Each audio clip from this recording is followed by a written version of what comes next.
Una sa lahat ay buwabati ako ng isang napakagandang gabi sa inyo at sa mga katulad ko na adik sa iyong programa. Siya nga pala ako si Cindy, 18 years old at isang certified listener mo. Madalas talaga akong nakikinig sa Papa Dudut Stories at masasabi kong relate ako sa mga totoong istorya na tinatampok ninyo. Kaya heto, na-inspired din po akong sumulat sa inyo. Papa Dudut, alam kong simple lang ang istorya ko pero alam kong marami sa mga listeners ninyo ang makaka-relate. Hindi na ako magkukwento pa sa buhay ko kasi hahaba lamang ang sulat ko. Isisentro ko na lamang ang kwento ko noong makilala ko ang isang lalaking nagngangalang Vince. Papa Dudut, marami-rami na rin akong naging boyfriend pero walang tumatagal sa mga yon. Dahil hindi naman ako kailanman naging seryoso. Pero nang dumating si Vince ay bigla bang nagbago ang lahat sa akin. Sa totoo lang ay aksidente lamang ang pagkikita namin dahil lamang noon sa kapatid ko. At dahil sa mabait at palakaibigan si Vince, ay mabilis ko siyang nakapalagayan ng loob hanggang sa noong araw na yon. Ay nagkapalitan kami ng cellphone numbers at gaya ng inaasahan ay naging magkaibigan kami. Pero hindi namin inaasahan na mahuhulog ang loob namin sa isa't isa. He loves me. He loves me not. He loves me. He loves me not. He loves me. He loves me not. He loves me. Bulong ko sa aking sarili habang pinagdidiskitahang tanggalin ang petals ng hawak kong bulaklak. Oh, ano nang resulta? He loves me ba ang resulta? May halong pangaasar na tanong sa akin ni Janet. Ay ate, nandiyan ka pala.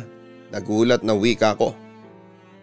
Kanina ka pang parang baliw dyan, gumingiti sa gitna ng kawalan habang iniisang pitasin yung mga talukap ng kawawang bulaklak na yan. Oh, ano na nga bang resulta? Usisa niya. Ate, he loves me ang resulta. Excited at kinikilig kong sagot sa kanya. Talaga? At sino naman yung lalaking pinapantasya mo ha? Si Vince ba? Hindi ako sumagot sa tanong niya. Bagamat alam na rin niya ang sagot. If I know naman si Vince lang yan kasi siya lang naman ang kaisa-isang lalaki na ligaw sa'yo. Hirit na pangaasar pa niya sa akin. Agad naman akong tumutol sa sinabi niya. Tumigil ka dyan ate. Anong akala mo sa akin, pangit? Tumawa lang ng malakas si ate Janet. Nga pala, pupunta raw ba si Vince ngayon para manligaw ulit sa'yo? Naku, malay ko sa lalaking yun. Pero sana pumunta siya ulit. Nami-miss ko na siya. Sagot ko naman. Ibig sabihin ba niyan may pag-asa na si Vince sa'yo? Kailan mo ba siya sasagutin? Usisa niya sa akin. Oo ate. Alam mo ate, gusto ko na nga siyang sagutin eh. Baka nga kung pupunta siya ngayon sasagutin ko na siya. Sabi ko pa sa kanya. Sus, oy Cindy, tigilan mo na yung pagpapakipot mo ha. Hindi kasi bagay sa'yo. Mahigit 1 buwan nang nanliligaw sa'yo yung tao. Kaya sagutin mo na. Maawa ka naman kay Vince. Ang wika pa ni ate Janet sa akin. Maya-maya'y may kumatok sa pintuan. Nang buksan yon ni ate Janet ay tumambad sa amin si Vince na nakasuot ng halos formal na damit. At may isa itong bouquet ng red roses. Napasyal ka Vince. Bakit? Liligawan mo naman ba yung kapatid ko na pa-hard to get? Medyo mataray na tanong ni ate Janet sa aking manliligaw. Opo, manliligaw po ulit ako ate. Kinakabahan namang sagot ni Vince. Ate naman, wag mo naman sandakin si Vince. Kinakabahan tuloy sa iyo eh. Saway ko naman sa aking kapatid. Natawa lamang si ate Janet sa sinabi ko. Kayo naman, Hindi naman na kayo nasanay sa akin. Mahilig lang talaga akong manindak. O ano na Vince, bakit hindi mo na ibigay kay Cindy yung mga dala mong bulaklak? Cindy, para sa'yo. Wika ni Vince sabay bigay sa akin ang mga bulaklak. At may kasama pa pala itong paper bag na naglalaman ng mga kakanin tulad ng biko at maha blanca. Agad naman ako nagpasalamat kay Vince pagkakuha ko ng bulaklak habang si Ate Janet naman ay kinuha ang paper bag at itinakas papunta sa kusina. Buti naman Cindy at nagustuhan mo yung mga rosas. Talagang pinili ko talaga yung mga sariwa para sa'yo, Cindy. May gustong sabihin pa si Vince pero hindi niya matuloy-tuloy dahil nahihiya pa rin siya sa akin. Itatanong ni Vince kung sasagutin mo na ba siya o hindi. Ang wika pa ni Ate Janet mula sa kusina. Ate naman, pinangunahan mo kagad si Vince eh. Saway ko sa kanya. Tama si Ate Janet, segunda naman ang madiligaw ko. Ano Cindy, may pag-asa ba ako sa'yo? Seryosong tanong niya sa akin. Siyempre naman may pag-asa ka dyan sa lukaret na yan. Pabiro pa nitong sabi habang kumakain sa kusina. Ano na Cindy, may pag-asa ba ako? Tatanggapin mo na ba ang puso ko? Seryosong tanong ni Vince sa akin. Ngunit bago ako sumagot ay muling nagsalita naman ang papansin kong kapatid. Bakit kaya nauuso ang mga keso ngayon, no? Ang cheesy ninyong dalawa kadiri, sabay tawa ng malakas. Ate, tumigil ka na nga dyan. Saway ko sa aking ate. Sasagutin mo na ba ako Cindy? Muling tanong sa akin ni Vince. Pero sumingit ulit ang magaling kong kapatid. Sinasagot ka na niyan Vince, pakipot lang yan si Cindy pero head over heels ang pagkagusto niyan sa'yo. Ate kahit kailan talaga, Diyosa ka ng mga epal, ang wika ko kay Ate Janet habang piko na piko na. Ibig sabihin ba niyan Cindy sinasagot mo na ako? Seryosong tanong ulit sa akin ni Vince. Sus, huwag ka na nga mag-inarte at magmaganda dyan. Sagutin mo na si Vince. Pangaasar pa sa akin ni Ate Janet habang nasa kusina. Ikaw talaga ate? Marunong ka pa sa akin. Napupuno na ako sa iyo Sigaw ko sa aking nagmamagaling na kapatid. Napangiti at slight na tumawa naman ang aking manliligaw. Ayos lang yung ginagawa ng ate mo Cindy. Dahil sa kanya lumalakas ang kumpiyansa ko. Nasasagutin mo na ako ngayong araw. Maniwala ka sa akin Vince, sinasagot ka na niyan. Girlfriend mo na siya. Pahabol pa ni Ate Janet mula sa malayo. Talaga po ate? Tanong ni Vince sa kapatid ko. Oo naman. Labs na labs ka niyan. Sagot pa ng kapatid ko sa kanya. Sa puntong yon ay sumuko na ako sa pangaasar ni Ate Janet. Ay nako, ewan ko sa inyong dalawa. Kahit kailan talaga ate. Pahamak ka. Cindy, sana magpakatotoo ka sa feelings mo para sa akin. Huwag kang matakot na mahalin ako. Pinapangako ko naman sa iyo na once na maging boyfriend mo lang ako sisiguraduhin ko sa iyo na mamahalin kita ng buong tapat. Hindi ka magsisisi na sinasagot mo ko. Pangungumbinsi pa ni Vince sa akin. Naku ha, dumadami na mga daga sa paligid sa sobrang cheesy ninyong dalawa. Natatawa at nangaasar na sabi ng kapatid ko. Ayan na Cindy, nangako na si Vince. Kaya sagutin mo na. Dali na bruha. Dagdag pa niya. Okay fine, oo na Vince. Sinasagot na kita. Girlfriend mo na ako. Sagot ko kay Vince. Nakita ko naman na labis ang katuwaan ni Vince na girlfriend na niya ako. Habang si Ate Janet naman ayun cheer ng cheer sa amin. Papadudot naging maganda na ang pagsasama namin ni Vince bilang mag-boyfriend at girlfriend. Pagkatapos noon ay masasabi ko naging masaya naman ako dahil ginagawa naman ni Vince ang lahat ng tungkulin niya bilang boyfriend ko. Kahit minsan ay hindi siya makalimot sa akin. At naging maalaga siya sa akin papadudot. Akala ko sa isang relasyon ay puro kasiyahan lang. At pagmamahal pero mali pala dahil hindi rin maiiwasan ang mga pagsubok na siyang susukat sa katatagan ng inyong pagmamahalan. Be, hindi ba't sabi ko sa iyo maghahanda na ako para sa kinabukasan nating dalawa? Naisip ko kasi na para mapaghandaan natin yung kailangan ngayon pa lang makaipon na tayo ng pera. Naisip ko na sa edad kong ito ay maghanap na ako ng trabaho. Pahayag niya. Pumayag naman ako sa gusto niya. Di sige magtrabaho ka basta palagi mong tatandaan na sa iyo ang buong suporta ko. Ano na bang balak mo? Saan ka nga pala magtatrabaho? Tanong ko pa sa kanya. Balak ko sana sa Maynila magtrabaho. Inform niya sa akin. Siyempre nagulat naman ako at aaminin kong tutol ako sa plano niya. Kapag sa Maynila kasi siya magtatrabaho ay magkakalayo kami. Magiging LDR ang relationship namin at aaminin kong hindi ako handa sa ganong klase ng relasyon. Ha? Bakit naman sa Maynila? Malayo yun ah. Vince, baka pwedeng dito ka na lang magtrabaho sa probinsya natin. Ang sabi ko sa kanya. Pero Cindy, mas malaki ang opportunity doon sa Maynila kesa dito. Mas maganda ang mapapasukan kong trabaho. At saka pinapapunta rin ako ng tito ko doon sa Maynila Paliwanag niya sa akin. Nakaramdam naman ako ng disappointment sa aking boyfriend. Ganon ba? Desidido ka na ba talaga? Tanong ko sa kanya. Tumango naman siya bilang sagot. Huwag ka sanang malungkot, isipin mo na lang na para din sa atin to. Kapag nakaipon na kasi ako ng pera magpapakasal na tayo tapos magnenegosyo na lamang tayo dito. Huminga na lamang ako ng malalim doon sa sinabi niya.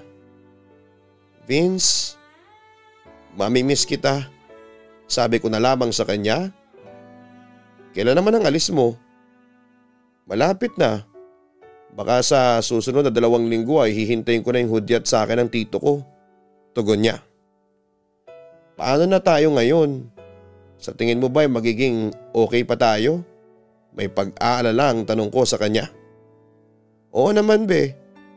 Huwag kang mag-alala kahit na naroon na ako sa Maynila hindi ako mawawala ng komunikasyon sa iyo.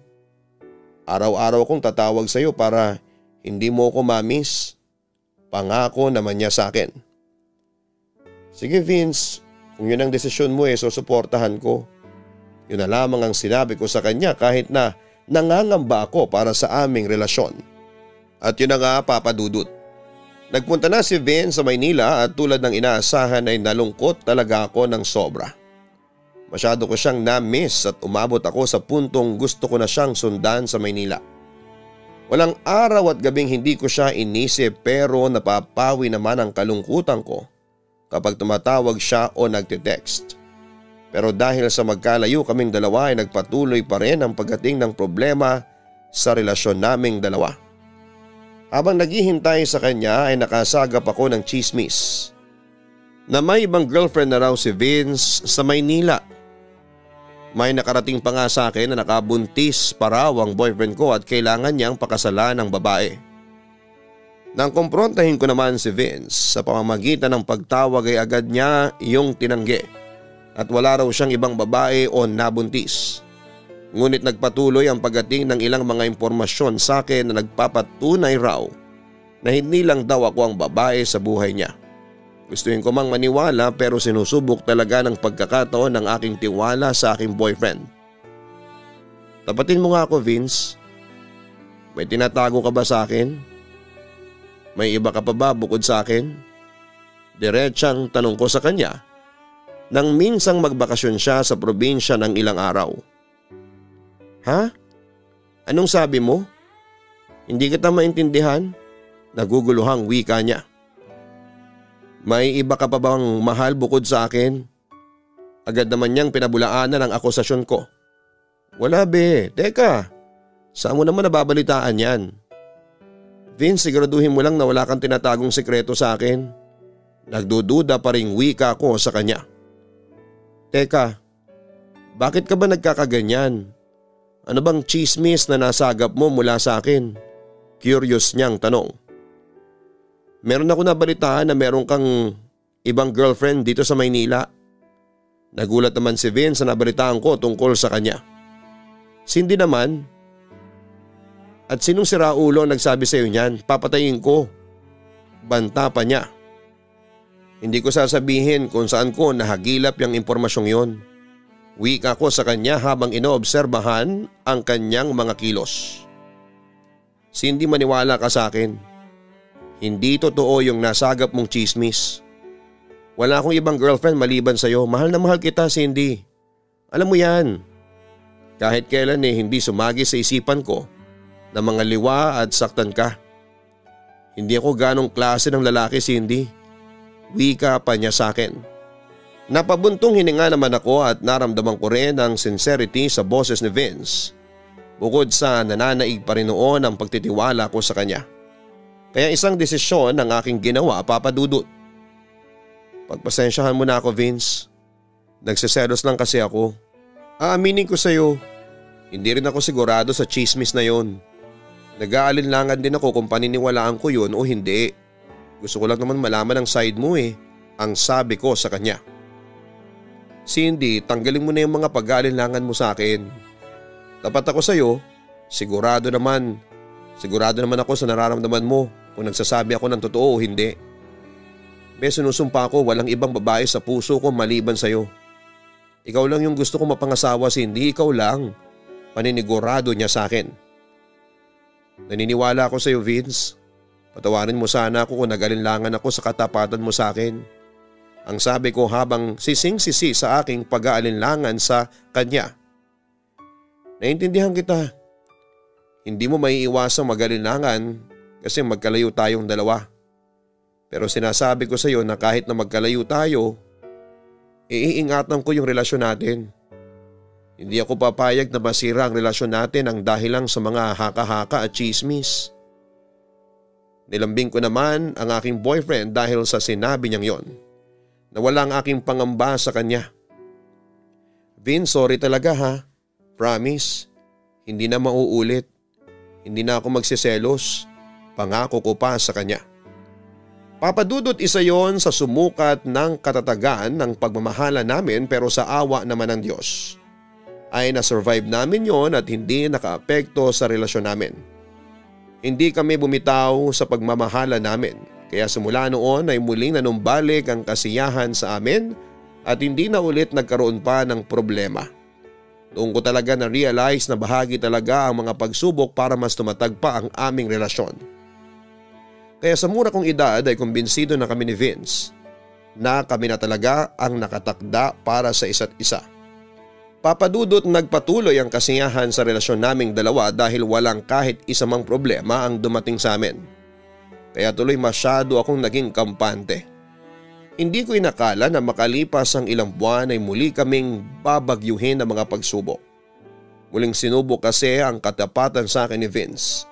Nagbago kasi siya ng pakikitungo sa akin na siya namang kinabahala ko. Bukod doon ay naging selosa rin ako kaya naging madalas ang pagtatalo namin ni Vince. Marami din akong narinig na chismis tungkol sa kanya. Bagamat hindi ko napapatunayang totoo ang mga chismis ay pinaniwalaan ko na rin yon. Kasi kung iisipin na hindi magkakaroon ng chismis laban sa kanya kung hindi siya kumikilos ng kahinahinala. Kaya sa huli dahil sa pagod na rin akong masaktan sa mga naririnig ko ay nag-decide na lamang akong hiwalayan si Vince nang magkausap kami sa telepono. Ilang araw bago siya nakadakdang umuwi sa aming lugar. Cindy, bakit ka naman nakipaghiwalay sa akin? Bakit mo naman ginawan sa akin yun? Ano ba yung ginawa ko sa iyong kasalanan? Hindi matanggap noon ni Vince na hiwalay na kami. Samantala galit akong sinagot siya. Ang lakas mo rin magpaawa, Epek, samantalang alam mo ang dahilan kung bakit ako nakikipaghiwalay sa iyo. Yung tungkol kay Venus, wala yun. Kaibigan ko lang siya. Katwiran pa niya sa akin. Ngunit hindi yon bumenta sa akin. Talaga? Kaibigan lang o kaibigan? Kompronta ko pa sa kanya. Tama na Vince, booking ka na. Alam ko na ang totoo kaya pwede ba huwag ka nang magsinungaling? Bakit ba ayaw mo maniwala sa akin ha? Akala mo ba mahal mo ko? Umiiyak niyang tanong sa akin. Oo Vince, mahal kita. Pero nasasaktan ako sa ginagawa mo. Akala ko ba ako lang ang babaeng mahal mo ha? Akala ko ba ako lang yung gusto mong mapangasawa? Pero niloko mo lang ako. Pinamukha mo akong tanga. Umaasa ako dito sa probinsya na tapat ka sa akin pero anong ginagawa mo habang nasa Maynila ka? Pumapatol ka kahit kani-kaninong babae. Sabi ko naman sa kanya.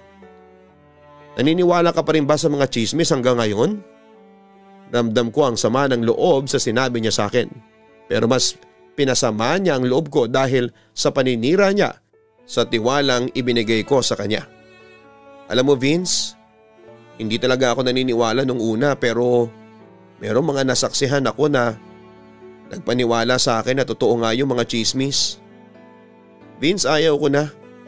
Hindi mo na ako mapipilit pa. Kahit na anong gawin mo hindi na ako makikipagbalikan pa sa'yo.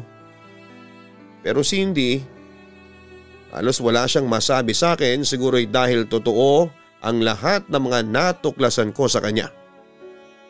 Sinagad mo na ako Vince. Ikaw rin naman ang naging dahilan kaya nawalan ako ng tiwala sa iyo. Ang mali ko lang noon ay minahal kita ng sobra. Umasa ako sa mga pangako mo sa akin.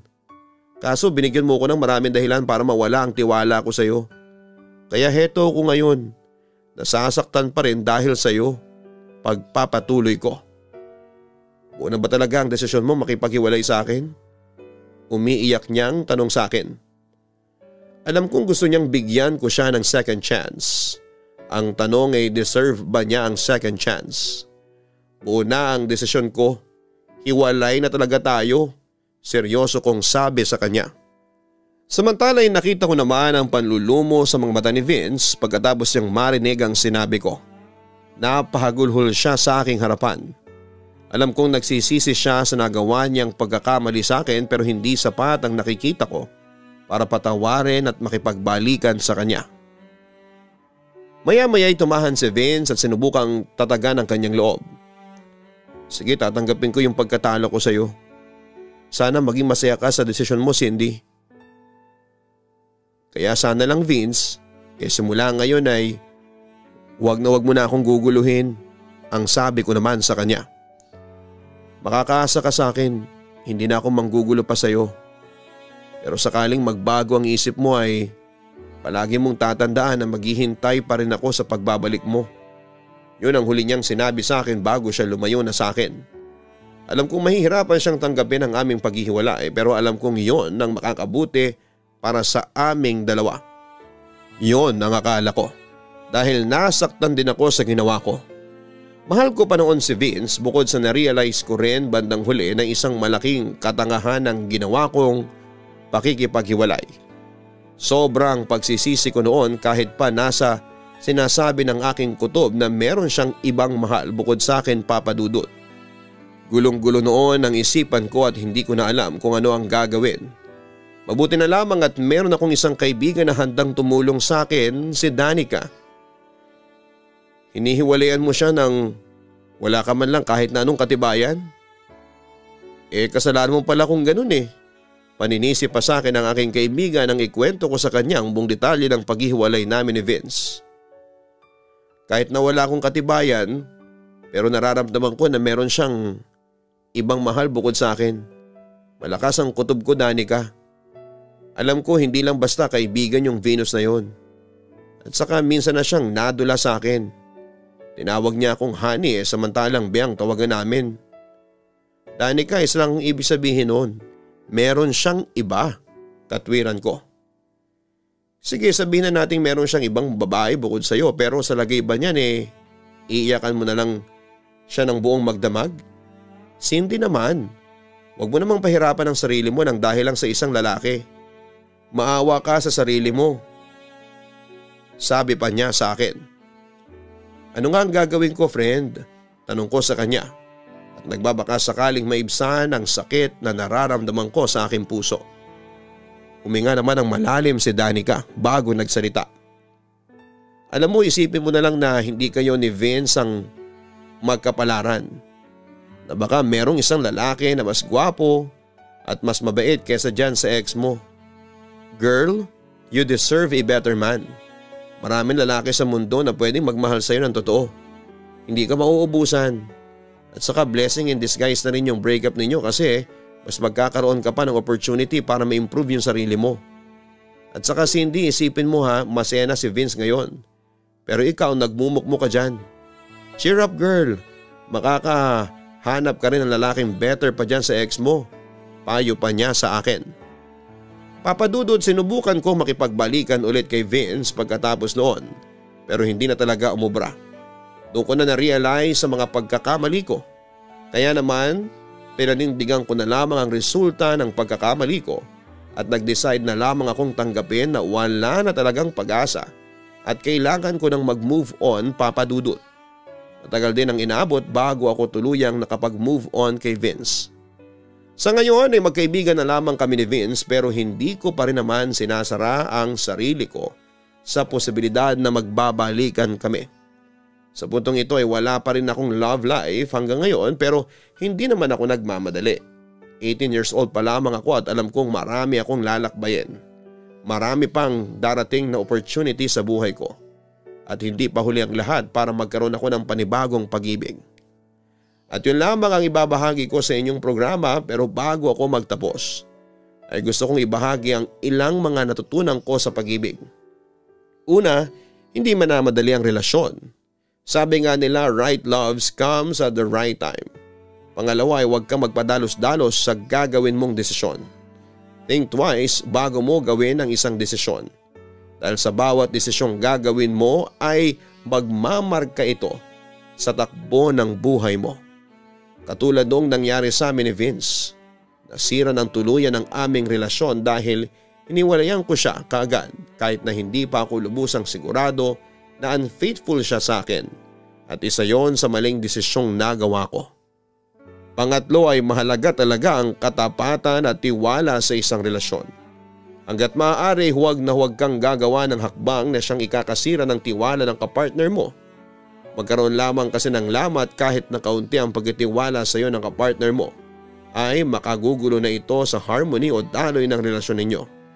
Hindi na healthy ang isang relationship kapag ang isa ay wala ng tiwala sa kanyang kapareha.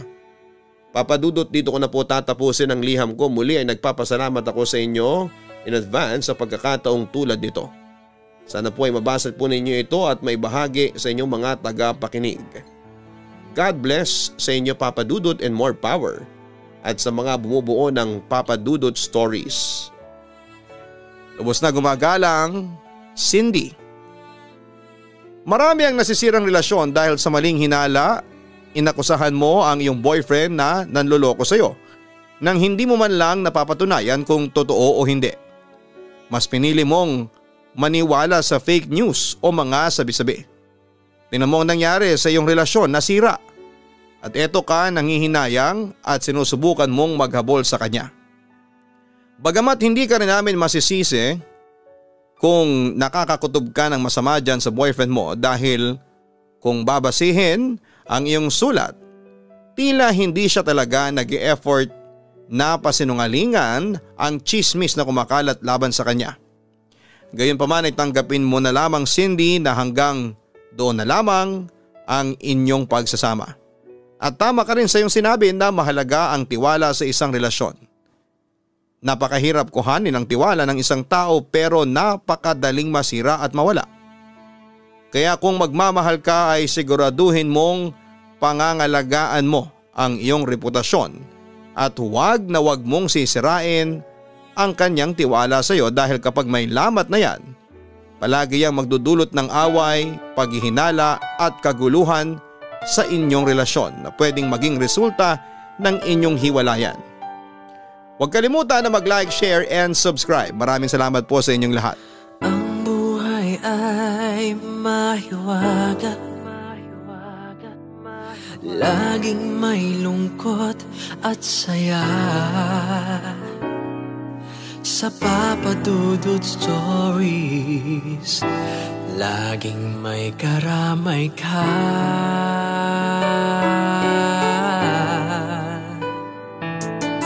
Mga problemang kay bigat,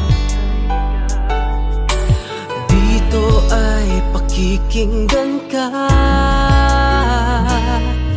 sa Papa Dudut Stories. Kami ay iyong kasama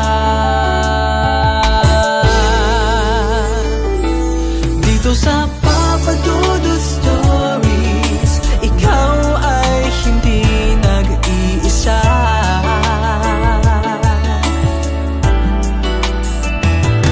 Dito sa Papa Dudut Stories, may nagmamahal sa'yo. Papa Dudut Stories, Papa Dudut Stories,